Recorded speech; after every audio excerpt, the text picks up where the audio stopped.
Hello everyone, my name is Lyricbeckford. Welcome back to my channel. Tonight I would like to do a tarot love reading for the sun sign of Scorpio.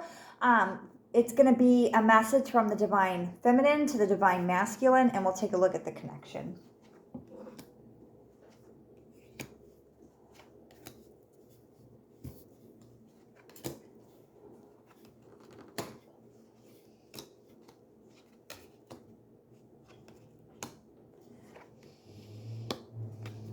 Okay, I'm going to get some I'm going to grab a deck of cards to clarify.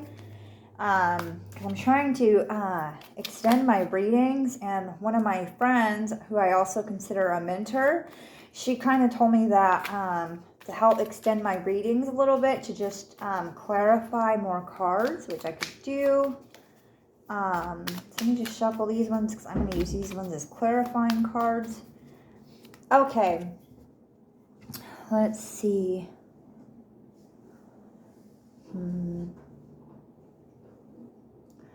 So the High Priestess is, the Divine Feminine has the High Priestess, the Ten of Swords, and the Page of Swords on the table. The Ten of Swords and the Page of Swords are in reverse. So I feel like this Divine Feminine has just come from a painful situation. It looks like that she got a message either from her person, from some form of clarity or insight that really kind of shook her up, that maybe allowed her to take a look at things from a different perspective. Let's clarify this Page of Swords. The Six of Swords. Yeah, so she, whatever she received as far as that message was, she's decided to pull herself away from that situation, because obviously it didn't feel good to her. It didn't serve her in what she believes is her overall good. And this incident or this message sort of caused her to withdraw her energy and take a look inside of herself. Let's clarify the High Priestess.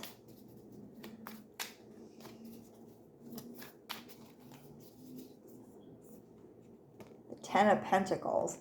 So she, at this time, she's kind of pulled away her energy from the connection and is focusing more on herself, more on her physical stability, more on the physical world, like trying to make more money, maybe saving money, taking care of her pets, finding happiness in other places besides in the connection, which is a healthy option to do, especially if your connection isn't moving in the direction that you want it to.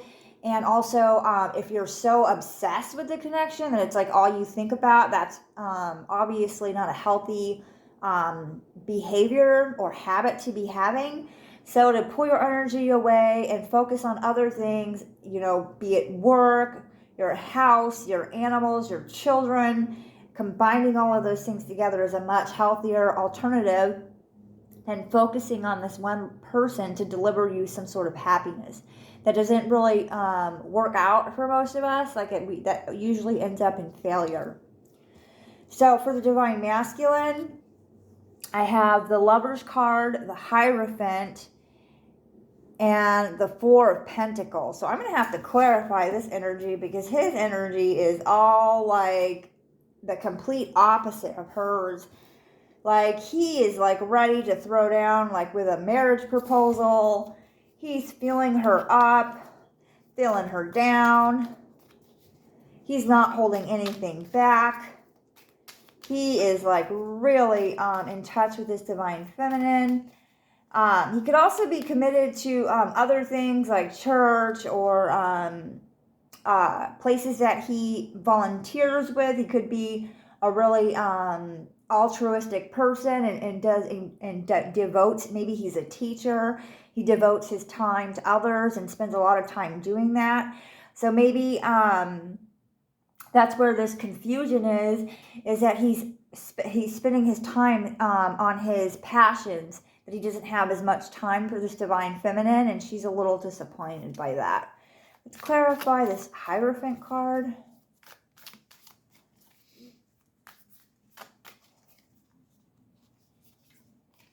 The Fool. So I really feel like all of these energies, the Lover's card and the Hierophant card, I think they are related to his divine feminine. Maybe he, hold on a second here. Let's clarify this Lover's card. Hold on a second here, guys. Let's get a story happening.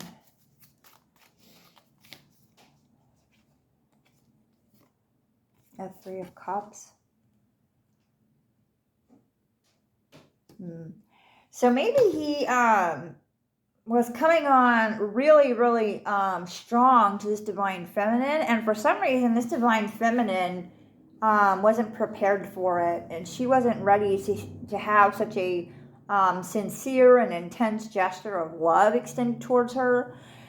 She was feeling a little bit unsteady by that, like uncertain that maybe this is too soon. What the heck are you doing? We haven't known each other long enough. Let's clarify this Four of Pentacles.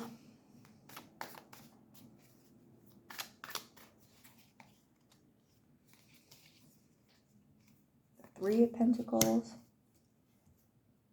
Maybe he was even telling some of his friends about this divine feminine. And this divine feminine is a really sensitive character. She's very, very soft. And so if this divine masculine wants to win the heart of this divine feminine, he's going to have to pull back in his energy a little bit. He's going to have to pull in his enthusiasm for her, because she's not really handling it, all the attention, all that well. And so it's kind of caused her to push him away. And she feels a little bit mixed up about that, because she really cares a lot for him, enjoys his company. But this overextended sort of offer of love has just really, kind of put her on a boat and sent her away. And she doesn't really know what to do with herself. So she's trying to focus on other things at this time. For the connection, we have the Eight of Cups, the Star, and the King of Pentacles. So this divine feminine is really needing to heal a little bit, to find out why she feels insecure in a relationship where she's being offered security. Why she is emotionally avoidant, I'm getting. What's causing her to pull back. Maybe she has some history in her past where her parents divorced, or her sister or brother's marriages fell apart, and she was a part of that and had to hold, their hand while they were going through the separation, and just watching all the pain kind of unveil and the families being separated really bothered her to a certain at a core level. And so the idea of marriage just really, really frightens her, and she's not ready for that just yet. Because her divine masculine is someone that's dependable and stable, and he wants to provide for her, even though she thinks she needs to go on getting more provisions. But that's really just a cover up for how she feels, which is insecure, and she's emotionally unavailable for this divine masculine. Which means that she needs some healing that she needs to do.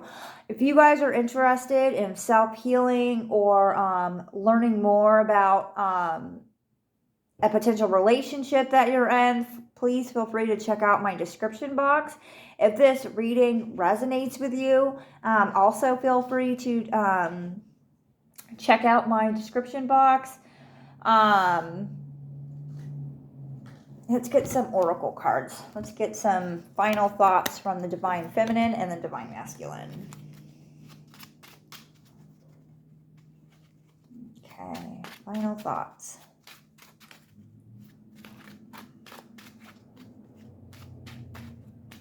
I actually shuffle the cards better with the mini decks. When I have big decks of cards, I spill cards everywhere. But when I have the smaller decks, I think it's because my hands must be really tiny.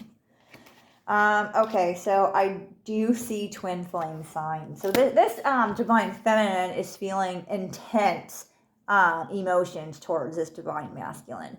Like she probably didn't even want to tell this person no, but she was so taken aback by the gesture that it just like jolted her and shook her up. So she's probably on top of that feeling really embarrassed and shy and just confused all over the place. It's all over the place. Just because those emotions are so deep and that the experience has been a little bit surreal for her. So she's just not sure what to do. We also have Please Don't Give Up on Me. Yeah, because she's just in mixed feelings and she's highly emotional at this time. So it's kind of like insensitive. So it would be helpful if the divine masculine would pull back a tiny bit and just kind of be a little bit more nurturing and less like asking of her to step up and offer her emotions. I think that the divine feminine would be more responsive to that at this time. From the divine masculine, I know these get really specific. I miss you so much, it scares me. Aww. Yeah, he's just, and he probably comes from a really, I relate. I was in a relationship one time where I met this guy, and like his family like was like the very like to me it was like a literal like perfect family. Like they were super loving and affectionate towards each other, and the family members would all talk about like anything. They were all very open with each other. And I remember one time we were hanging out and he said something to me like that. He's like, we're super affectionate at my house, because he recognized that like I didn't respond very well to certain types of affection. But it really, and that always left like an impression on me, because that sort of the way that we were brought up has a huge impact on our relationships and how we form relationships. So it's super important to kind of consider what your background was like, what your needs are, so that when you're with a partner, you can kind of communicate that with them, because everyone's different. We're not all the same. Like people are like, oh, just give love. Like, what does that look like? Like we need to be a little bit more specific, a little bit more clear. We need to communicate. Let's get one more for the divine masculine. I needed to make sense of this connection, and he went for it hardcore. And he also had the Fool on the table. So you got to give the dude some credit for being super, super courageous and just really knocking the ball out of the park there. That's super awesome. I have a lot of compassion for that divine masculine and a lot of sympathy for this divine feminine. So I know that sounds super specific. I'm not really sure how these deals are supposed to go. This is how I talk, and this is the way it comes, and so that's how I say it. I hope that you love this reading. Good night.